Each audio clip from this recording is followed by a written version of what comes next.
The Football Outsiders live stream for Monday, January 10th, 2022. Sorry, we are a little late getting on, but we thank you for joining us, whether you're watching us on Twitch or YouTube, Facebook, or Twitter, or if you're listening after the fact on the Football Outsiders Podcast Network. Hello, I'm Aaron Schatz, the editor-in-chief of Football Outsiders, here with Ian O'Connor from EdjSports to review the last weekend of the regular season, and it was nuts. It was a doozy with some crazy games. And let's start with the craziest game, which was the last game, which is the reason why we are all exhausted today, because we were up so late on the Chargers-Raiders game. With the Chargers 5 of 6 or something on fourth downs, just crazy fourth and long conversions over and over again. And strangely enough, the fourth down that they didn't get was the controversial one that was only for a yard. So our discussion of coaching decisions this week starts with Brandon Staley going for it on 4th and 1 on his own 18.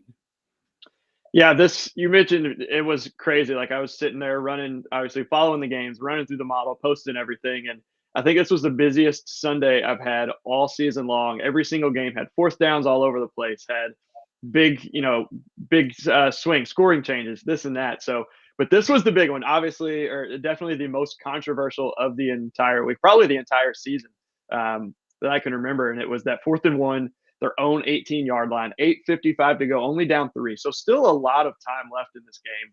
Chooses to go for it. It's a 4.7% increase in pre-snap win probability by going for it. Now, we're not saying that they win every time they go for it. They lose every time they don't. I think a lot of people kind of get caught up in this thing of us saying, oh, it's the better decision. And, people say, oh, well, if they don't get it, they lose. Someone had said, well, they gave up a free 3 points. The Raiders didn't even have to try. It's like, they did. It's not like the refs just said, all right, you all missed the fourth down. Here's a free 3 points for that. But this decision, looking deeper into it, sometimes we'll have these decisions and you analyze a little bit further and it's like, well, it's not as strong as it looks on the surface, but this one definitely is. Like, if they were to convert this, they would increase their win probability by 9%. If they were to fail, which they did, and this is failing with a 2-yard loss, not just failing at the line of scrimmage, go ahead and saying they fail with a 2-yard loss, they lose 8%. So the required conversion rate's only 40% on this at a 4th and 1.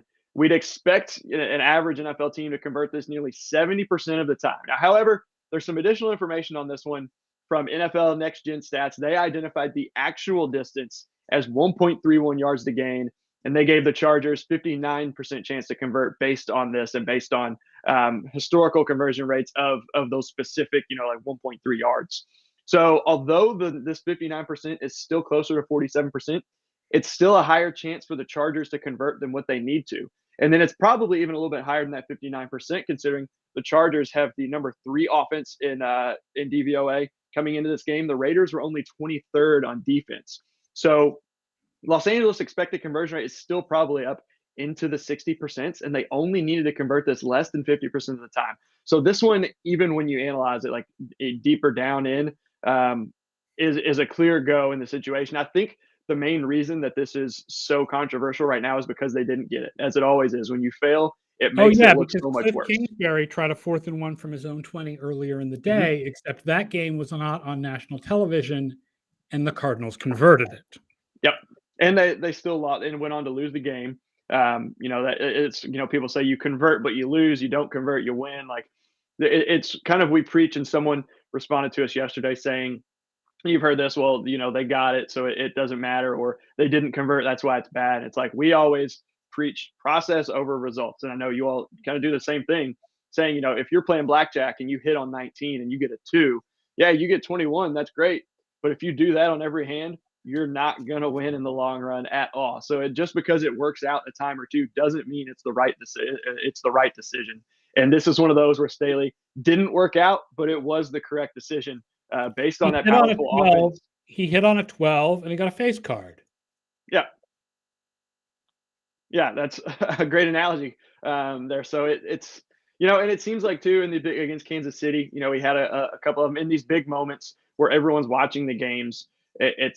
They failed in that, like you said, no one was watching. The other game wasn't on national TV. I don't want to say no one was watching it, but everyone had their eyes on this game for a bunch of reasons. The last game of the season, the whole tie would get both of them in, would kick the Steelers out. And same with that Chiefs game a couple weeks ago was on Thursday Night Football. It was the only game on everyone's watching, and he happened to fail in that situation. But earlier on in the season, they won a game against Kansas City where we actually disagreed with the decision to go for it. I don't know if you know this, but Brandon Staley cost the Chargers a playoff spot by not choosing to go for it only when it works. Right. Because I don't know if you know this, but when he goes for it on fourth down and it works, that's good. But if he goes for it and it doesn't work, he should have seen beforehand through his crystal ball that it wasn't going to work and then not made that decision. So he cost the team the playoffs. Yeah, the best coach in the NFL is one that can predict the future, knows exactly what's going to happen on every play, and that's something Brandon Staley should be able to do. I mean, he should be able to see into the future and see this stuff. And I'm loving it. Andrew says there's nothing wrong with the decision, but that was a bad play call, and that's like a completely different argument, right? I mean, given Justin Herbert and what he did yesterday, in retrospect, you're like, maybe they should have passed the ball for 1 yard. Yeah. Especially because Herbert can then scramble the yard if nobody's open. But yeah, it wasn't the best play call. I mean, getting stuff 2 yards behind the line is a good sign that maybe the play call was off. Yeah.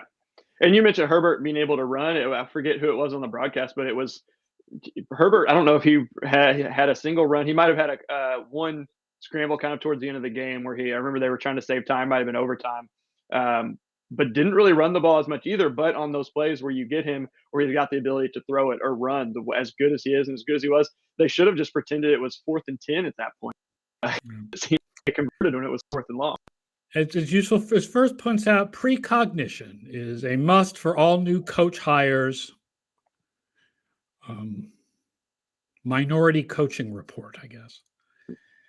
What about the rest of the fourth down goes? Those are not really counted in the EdjSports numbers, right? Because they're all like you have to do them to stay in the game.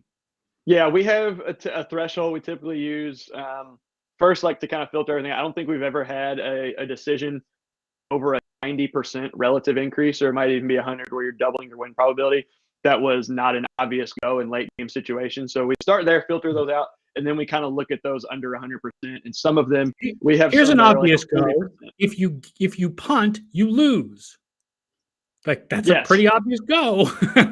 Yeah, the whole final drive. So we'll have some though that are you could have one that's a 50% relative increase in win probability. That's actually not an obvious go. And then you could have we've had some that are in the 20%. It just it all depends because every situation, every game is so different, and you never really have the exact situation between the exact two teams with the exact same customizations. They're also different, so it just depends. But yeah, all those that final drive, which was one of the greatest drives I think I've ever seen, where 1st and 10, 2nd and 10, 3rd and 10, 4th and 10, they convert. 2nd and 10, 3rd and 10, 4th and 10, they convert. It was unbelievable. All those are not counted in our coach rankings or in our top fives because, like you said, if you don't do it, you'll lose. Right, but they do count as impactful plays. What shocks me that only one play from this game made the 5 most impactful plays of the week. Yeah, it's a little bit surprising. I mean, most of that is, that final drive they had, 4th and 10 from their own 17. They get 13 yards. There's, close to a minute left. There's not a good chance of them winning still. Yeah, they get a new set of downs, but you kind of see that going down the field each time. Surprised that the one to win or to tie the game up wasn't on there with one chance from the 12. I think they were right around 20%. And then they jumped up to upper 40s based on the fact that the Raiders got the ball first in overtime. They jumped up about 27% or 26%. So that one was the closest to making the top 5 aside from this one, the 3rd most impactful. 6 minutes left in overtime. Again, you had to have it. They're down 3, 4th and 9 at their own 26. And Herbert completes a pass to Mike Williams for a 47-yard gain in the first down. This was after the long completion to Jared Cook was called back on, I think, first down. But this was a 41.4% increase that would set up the Chargers to tie the game. And what brought us down to almost what we had talked about all week wasn't very likely to happen based on the fact that Indianapolis was expected to beat Jacksonville. And then this game coming down to a tie. But we almost had the unlikely happen. Yeah, I don't want to belabor the whole issue that's been debated so much on Twitter about the timeout, the idea that Brandon Staley calling the timeout was seen by the Raiders as Staley saying "F you," and then the Raiders were like, "Well, we were gonna tie, we were gonna just kneel on the ball, but now we're gonna kick a field goal." Like, makes no sense because they were never kneeling on the ball. What they were doing was they were running the ball to make sure that they either tied or won and didn't give the ball back to the Chargers. And they were going to kick a field goal if they got close enough. And the big issue is that the Chargers couldn't stop Josh Jacobs. Like, that's the problem. The problem is not that Staley took a timeout to get his defense right. The problem is that after he got his defense right, they still sucked. The problem was the Chargers got run over. It's not that he took a timeout. And Bill Barnwell on ESPN has a great article that I will recommend to everybody, going through down by down on this last series and explaining why this idea that analytics lost the game because Brandon Staley called a timeout, which had nothing to do with analytics, is ridiculous.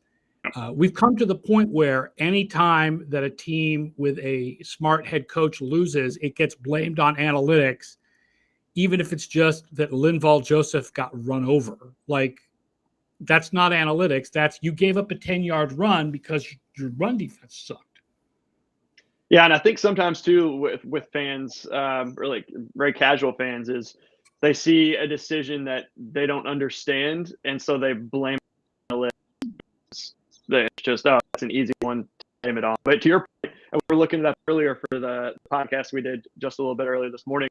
The Chargers, horrible against the run all year, 30th, I think it was, in DVOA against the run. And I saw another tweet from ESPN or NFL that Josh Jacobs had 130 of his 132 yards yesterday. Last night came after contact, which was insane to me. But just it seemed like there were so many runs where even on that last one, they got a hand on him, had contact, could have had him down, and he was able to break through. I think the first play of the game was one of those, or first couple of plays where he ended up getting about a 12, 14-yard carry on one that it looked like he should have been tackled at 5 yards. So yeah, I agree. My first thought at the timeout was that it was because maybe he didn't like the defense, didn't want to give up a touchdown, or didn't want the first down. Basically, gets them closer. And Carlson's been awesome this year, so sets it up even closer. But even if they didn't gain any yards there, it's still a 59-yarder. I think they were at the Chargers 41. At that point, if you're the Raiders, I think you're worried about a blocked field goal at 59. Yep. You don't do it.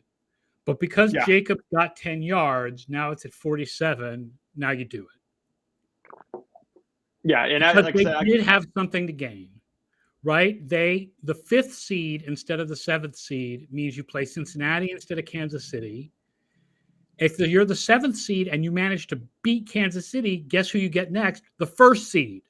Yep. So it's like, it makes sense that you wanted the higher seed, and they put it in a way where if that field goal misses, they make the playoffs anyway. And, the problem is the Chargers have no run defense. That's the problem. Yeah. And if they were to beat Kansas City, the 1st seed might not be as scary as Kansas City, with it being the Titans. No, the Titans are not as scary as Kansas City. That's a different story. Even with the extra week of rest. Another big game with major playoff implications, since the non-tie got the Steelers in. Let's talk about the game that got the Steelers in, which was the win that they got over the Ravens, which is kind of a crazy day in that it has good and bad calls, including literally our top 5 most negative calls of the week were all in this game. But let's start with the positive call. Yep.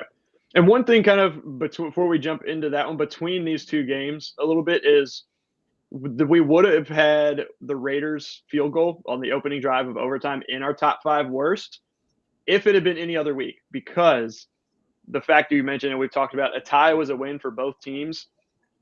That 4th and 3 on the first drive of overtime, a field goal is much better for them because it increases the chances of a tie. So that play kind of gets kicked out because of that reason. And that's something that we talked about potentially doing some research on for the model, if in these, last week of the season situations when a tie has been official, if we're able to account for that. But that's the reason that one doesn't come in here. But yeah, you aren't going to end up with a lot of years like this. You aren't going to end up with a lot of years where a tie gets you into the playoffs. Yeah. And interestingly, in the game we'll go to here, the Ravens in Pittsburgh, it turned out I feel like when this one went to overtime, no one really knew what a tie meant for these two teams, and then it kind of came out that a tie would eliminate both teams. So that, I think, kind of factors into some of the decisions we'll get into. The first one was early in the game, though. 14 minutes left in the second quarter. The Ravens had 4th and 2 on the Pittsburgh 45. They're down 3-0, but again, very early. Harbaugh decides to attempt a fake punt, so going for it is the right call. It's a 4.7% increase, tied with Staley's decision for 4th best. The problem here is, and we've talked about this a couple times, you can look at it two ways. The element of surprise, can have some merit to it to catch a team off guard, but also when you've got a quarterback like Tyler Huntley, who we account for, who's so large, he's mobile, can throw the ball, shown that he can get the job done for the most part for Baltimore, that you'd rather have someone like him who can move. Mark Andrews has been very big for them, can find him, on a 4th and 2, but nonetheless decides to fake the punt. I think threw it into, I guess if you call it double coverage, to defenders on the two gunners there on the I forget who it even was for Baltimore. But falls incomplete, but still the decision to go for is right. But then it all kind of fell apart for Harbaugh and Tomlin from that point on. Number of costly mistakes here. He had the 5th worst call, 5:40 left in the third, 4th and 2 on his own 42, one that we usually would see him go for. And I wonder if Lamar Jackson was in the game, if he goes for these. I would imagine so, especially with what is on the line here with the playoffs. But he decides to punt, up 10-6 at this point. 4.5% decrease in win probability. Another one, the 4th, so that was number 5. Number 4 comes in, similar to a Brandon Staley decision, 4th and 1 on his own 23, except he's up 4 with 8 minutes left, decides to punt. And we've seen him go for it in these situations before inside his own 30 when he's trailing, but in a close game. Forget the one a few weeks ago, they were only down 2 points and chose to go for it. So again, the biggest game of the year for them, or with a lot on the line. Surprising to see Harbaugh make decisions the way that he did yesterday. And then coming down, he's got the worst call of the week, which is an interesting one. 1:17 left, 4th and 2 on the Pittsburgh 28. They're down by 3, takes the kind of temporary victory, moral victory, if you will, ties it up with a field goal, but still leaves Pittsburgh 13 left to get down the field, just needing a field goal to win it. And Boswell's that's going to be a controversial one that people will argue with, because they'll say you just wanted to tie the game and trust your defense. Mm-hmm. But what they forget about is the value of taking that last 1:17 off the clock. And that's a lot of 1:17 is a lot of time in this situation. Pittsburgh had a timeout.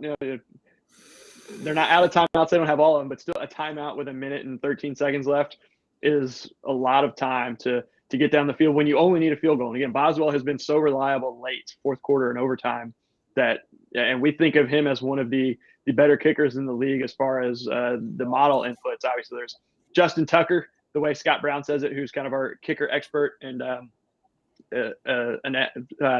VP of data science here. There's Justin Tucker and everyone else, but Boswell's up in that top tier of kickers in our model. So not needing a lot, that ends up being a big error, and was very surprised to see him do that in the first place. And yes, you take the lead, but it could potentially only be for another minute when Pittsburgh gets the ball back. Well, so not take the lead, you tie it. Or sorry, tie it and then giving Pittsburgh a chance to win it. Todd Stinger makes a good point in the comments. I wonder if the 2 previous go for broke failures on 2-point conversions influenced Harbaugh's decision yesterday. Yeah, they definitely could. And that's a point that you've brought up, I know, a couple of times, Aaron, saying, and those were more gut feelings versus analytics-based decisions, but still the thought of, we've lost, a couple games that we maybe could have won, although the way he explained the decision-making, he didn't really think they had a great shot and want to just go ahead and win it there. But totally agree. Like, we see it's rare to see it from a guy like Harbaugh too. That's usually so good that says, hey, and Staley, this is what we're going to do. We're not going to let, failures affect us. It definitely could have, I'm not sure, but it was definitely interesting to see the way it played out yesterday, knowing what we normally see from Harbaugh. And then interesting, the field goal, Pittsburgh got the ball, and instead of being able to move the ball, they got stuck and they ended up punting.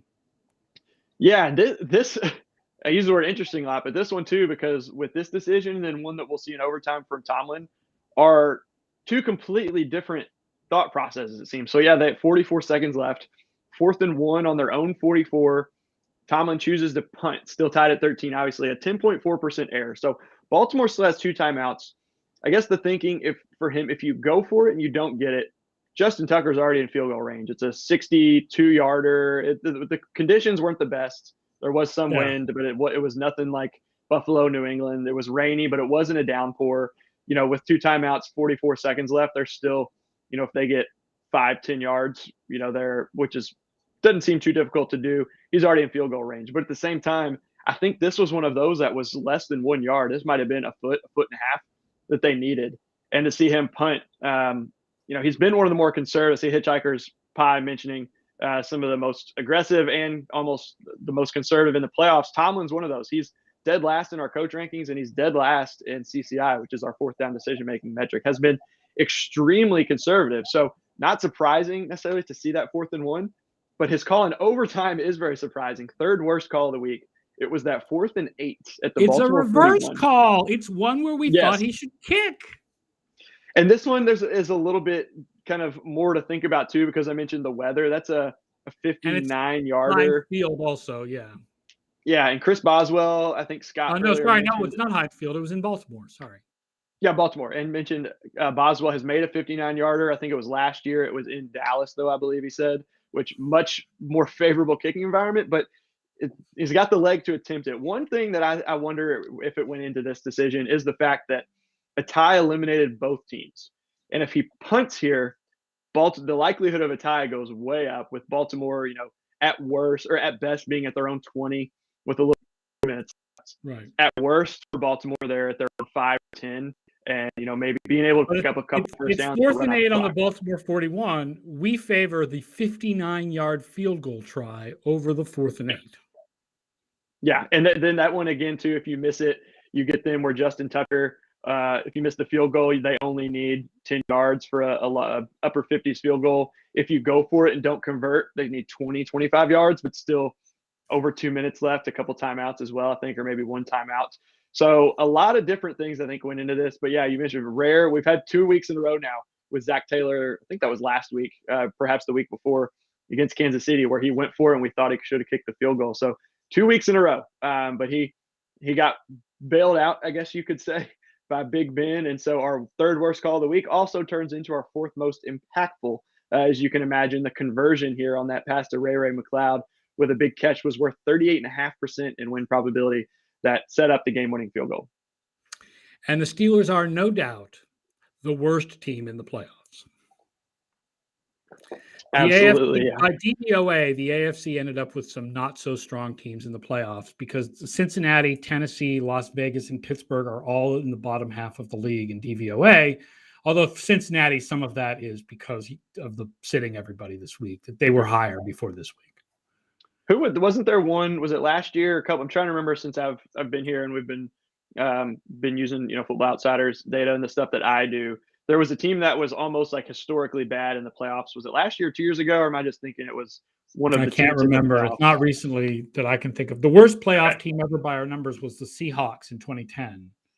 Okay. When they won the division at 7-9. That's right. Maybe it was the Texans a couple years ago. Not the worst. The Texans a couple years ago were pretty bad. Yeah. Yeah, that's the one I'm thinking of. Don't forget, there's an updated coach ranking video with Ian and Katie George coming next week, talking about all the coaching vacancies once the dust settles from Black Monday. We'll talk a little bit about Black Monday in a little bit, but first, let's just go through the top 5 most impactful plays of the week. We've got a little graphic. Number 5, let's talk about the Packers and Lions. Impactful in that anybody cared about this game, I guess. Right. This one was funny. So Packers are down 4 at this point. Jordan Love's in the game. 2nd and 10 at their own 25. Only a minute 23 left. Packers do still have all 3 of their timeouts, but Jordan Love's pass is intercepted. It's a 31.7% decrease in win probability. As I was watching this, I kind of not this play earlier. Jordan Love had hit Josiah DeGuara on a pass that he took like 60 yards, past some defenders, ended up outrunning into the end zone. Not the fastest guy, and was kind of wondering, Green Bay took the lead. It was late. Does Detroit even try? And it got me thinking, is Detroit even trying on this play Yes, because this with play had a Jacksonville winning, 100% chance of not getting the number one pick. So yeah, so with Jacksonville and up to a big lead, I was wondering if they would try. I think they've got quite a bit of pride though, wanting to win that game. So this one ended up pretty much sealed it. So Green Bay had 3 timeouts. They were able to force the Lions into a field goal for a 7-point lead, but were not able to overcome. Not looking great if Aaron Rodgers leaves Green Bay. As the season goes on, I'm leaning more towards that. I think he will stay. As a Packers fan, maybe I've got a little bit more hopefulness to me, but if not, I'm not too thrilled about the next couple of years in Green Bay. Nonetheless, that was our 5th most impactful. Number 4, just mentioned a moment ago, the Steelers' 4th and 8 overtime conversion, good for 38.5%. Number 3 was the Chargers' overtime conversion on 4th down at 4th and 9, good for 41.4. Number 2, really not much to explain on this one. The Rams overtime, they're down 3. The 49ers pretty much took up all of overtime to score their field goal. Was 1st and 10. Stafford's pass is intercepted. It's a 46.5% decrease in win probability, dropping them down obviously to 0. Good for number 2. Interesting too on that 49ers field goal, mentioning that one normally too would have been an error on that. I think it was 4th and goal at the 6. Would have been a huge error, but because of the tie, that would have helped them as well. They could have won or gotten to the playoffs with a win or a tie. That one ends up not being an error as well because that rate is discounted a little bit there. And then number 1, I was surprised this was as big of an impact as it was because it seemed like the Chiefs were a little bit low in my eyes, but they were down 1. The Broncos leading 21-20. 8 minutes left, 2nd and 2 at the Kansas City 9. So in good position to score. They score a touchdown, they go up 8, potentially 9 if they choose to go for 2 with 8 minutes left. But Melvin Gordon is hit like right as he takes the handoff, fumbles, recovered by Kansas City's Nick Bolton, taken back for 86 yards for a touchdown. So Melvin Ingram, the acquisition from just a month or so ago, forces the fumble, comes up with a big play, increases Kansas City's win probability by 59%. Up to about 82%, and then they went on to win the game, obviously. Yeah. All right. Yeah, that was a huge play because it really reversed the field and gave Kansas City a score. Don't forget, everybody, to make sure that you subscribe to the show, by the way, because we will be back Wednesday, Thursday, and Friday with more shows, 1 p.m. Eastern on all of these channels. Let's talk about the decisions that coaches made that had the most positive impact on the game in terms of win probability. Some of these we've covered already. Some of them we haven't. Yeah, number 5, I think it's technically we've got 2, again, tied for number 4, was Brandon Staley's decision to go for it 4th and 1 at their own 18.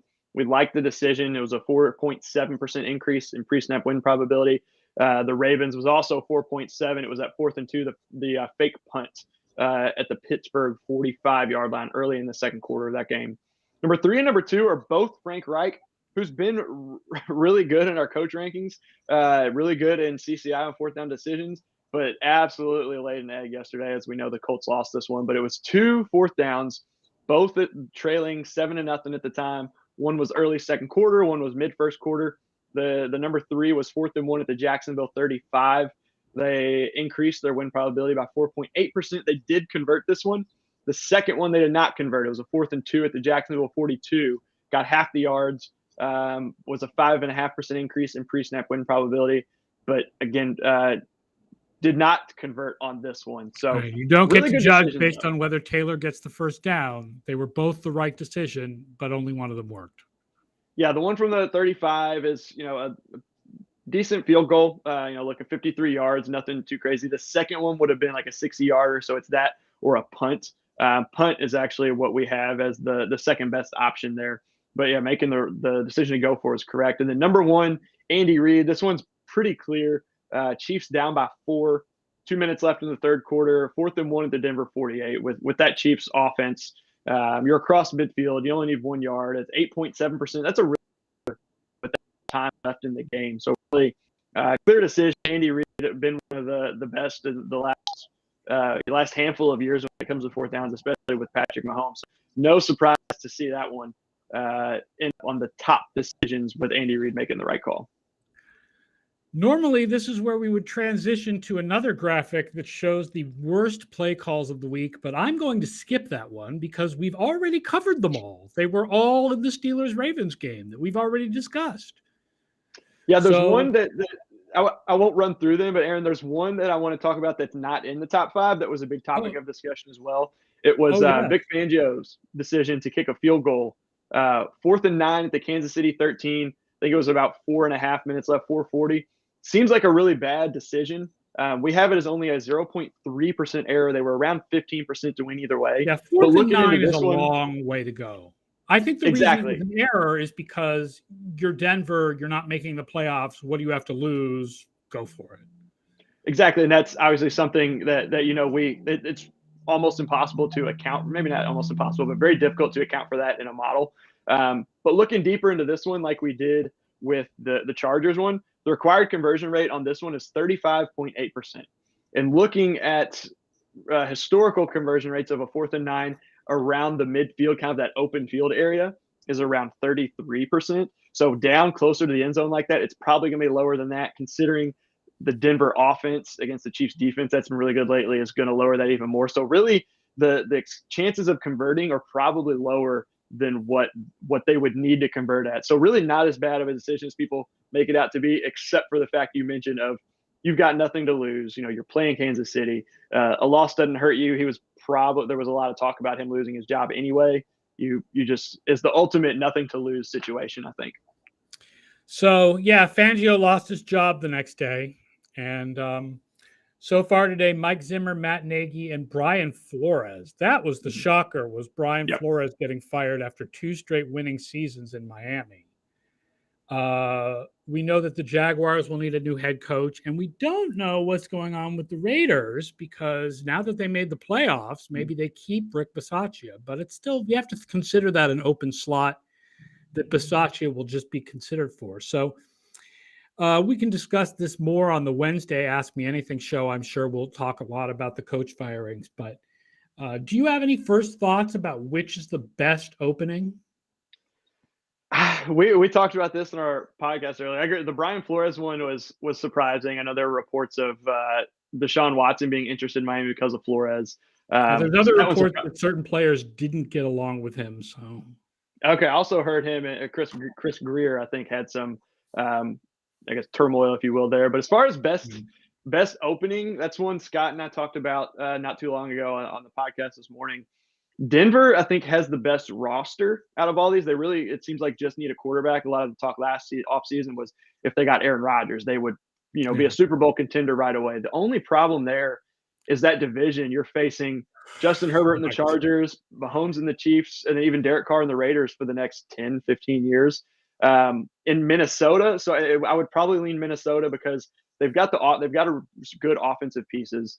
Can build up the defense a little bit better, which wasn't bad to start the season. I don't think, especially last year, they had all the injuries that were tough. But in a division where even if Aaron Rodgers stays in Green Bay, it's 3, 4 years, maybe 5 years max. If they hold on to him, you've got well, I mean, the Chicago. window to win is three or 4 years, so you don't Right. want Rodgers to stay in Green Bay. But you're right in Exactly. that if Rodgers leaves, that's not a very difficult division. Yeah, and if Rodgers does stay and you're even able to compete, I mean, we saw Minnesota win this division, was it 2 years ago, two or 3 years ago? Hasn't been too long, against a good Green Bay team. So even if you're able to compete, stick around, make the playoffs a time or two, and then Rodgers is gone. So you've got Chicago and Detroit over there who knows what's going to happen with them. But I think I would lean towards Minnesota. Miami, you've still got to compete with the Bills and the Patriots, who should be pretty good for years to come as well. I would lean Jacksonville because you get Trevor Lawrence. Yep. I still believe in Trevor Lawrence, and and I don't think the other teams in that division look too tough to take on for the next couple of years. So I think Jacksonville, even though you may be stuck working with Trent Baalke, I feel like having Trevor Lawrence makes that the most attractive job. And speaking of Vegas, you mentioned that one's an interesting one because Bisaccia obviously wasn't hired on as the head coach. They kind of had their struggles, but they obviously turned it around to make the playoffs. He was really bad when it came to fourth down decision making. The combination of him and Gruden in our first release of head coach rankings after week 9, they were 6th in CCI. They dropped all the way down to 28th prior to week 14 or 15. They've only moved up a few spots, but he had our best call a couple weeks ago, a really good one against Indy that we covered on the show last week that led to the go-ahead touchdown that helped them win, and then had a really good fourth down last night that led to a touchdown. Ultimately ended up winning that game. So that'll be interesting, I think, in the fact that he's done, what you could ask him to do as an interim coach, but he wasn't hired on as a head coach. So not sure. I know Joe Judge too is one that I've seen reports he is staying in New York, which is sorry Giants fans, but after his display yesterday and seemed very aggressive and defensive in his post-game comments about why he did the quarterback sneak on 3rd and 9, that kind of turned me off as just a fan watching that press conference. I wasn't really a huge fan of that, and we've had our criticisms of him the last 2 years when it comes to his conservative nature. His punts on 4th and, I think one of them this year was 4th and 3 at the Atlanta 39-yard line, chose to punt, and that's it. That's it. He does it all the time. So that one is kind of questionable to me that they're retaining him. Giants absolutely look like the worst team in the league going into next year. Mm-hmm. Because at least the Jaguars have the promise of Lawrence. The Jets have the promise of Wilson. The Lions have what feels like a good head coach and some talent. The Giants just look like a freaking disaster. They look like the worst team. Yeah. Them or Houston look like the worst team in the league. Even Houston has a young quarterback that they can have some thoughts about. Mills has been better than Jones this year, honestly. So, all right, let's wrap up the show because I'm exhausted because I was up till 2:15 in the morning thanks to that game.